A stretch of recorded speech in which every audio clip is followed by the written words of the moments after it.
2027 চনৰ জনগণনায় অসমৰ ভৱিষ্যত সলনি কৰিব নেকি? ভাষাৰ পৰিসংখ্যা সলনি হ'ব নেকি? ৰাজনীতি, উন্নয়ন আৰু চৰকাৰী নীতিত ইয়াৰ কি প্ৰভাৱ পৰিব পাৰে?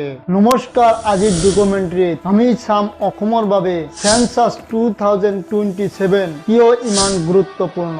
এই জনগণনাৰ সম্ভাৱ্য প্ৰভাৱ কি হ'ব পাৰে? সেন্সাছ বা জনগণনা হৈছে এখন দেশত বাস কৰা মানুহৰ সংখ্যা, বয়স, শিক্ষা, ভাষা, বাসস্থান, পেশা আদি তথ্য সংগ্ৰহ কৰা। এই তথ্যৰ ভিত্তিত চৰকাৰে বিদ্যালয়, চিকিৎসালয়, পথ, উন্নয়ন আঁচনি আৰু বিভিন্ন কল্যাণমূলক নীতি পৰিকল্পনা কৰে। সেয়ে জনগণনা কেৱল সংখ্যা গণনা নহয়, ই ভৱিষ্যতৰ নীতি নিৰ্ধাৰণৰ এক গুৰুত্বপূৰ্ণ নীতি। অসম এখন বহু ভাষা আৰু বহু সংস্কৃতিৰ ৰাজ্য। অসমীয়া, বাংলা, বড়ো, হিন্দী আৰু আন বহুতো মাতৃভাষা ইয়াত কোৱা হয়। জনগণনাত মানুহে জনসংখ্যাৰ বৃদ্ধি, নগৰ উন্নয়ন, শিক্ষা আৰু কৰ্মস্থান সম্পৰ্কীয় তথ্য পোৱা যায়, যিয়ে উন্নয়নমূলক সিদ্ধান্ত লোৱাত সহায় কৰে। জনগণনাৰ ফলাফলৰ ওপৰত ভিত্তি কৰি কিছুমান সম্ভাৱ্য প্ৰভাৱ দেখা দিব পাৰে। প্ৰথমে উন্নয়নমূলক আঁচনি অধিক তথ্যভিত্তিক হ'ব পাৰে।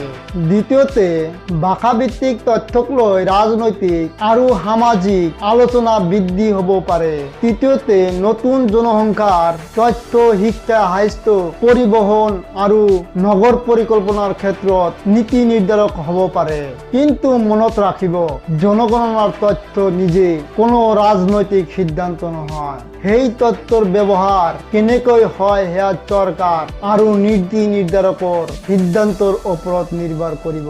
সেন্সাছ 2027 অসমৰ এক গুৰুত্বপূৰ্ণ প্ৰক্ৰিয়া।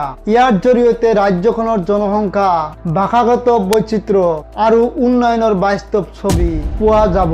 ফলাফল প্ৰকাশ নোহোৱালৈকে যিকোনো দাবী বা অনুমান নিশ্চিত সত্য বুলি ধৰি লোৱা উচিত নহয়। তথ্যভিত্তিক আলোচনা আৰু নিৰ্ভৰযোগ্য উৎসৰ ওপৰত আস্থা ৰাখিব। ভিডিঅ'টো ভাল লাগিলে লাইক, শ্বেয়াৰ আৰু ছাবস্ক্ৰাইব কৰি দিব।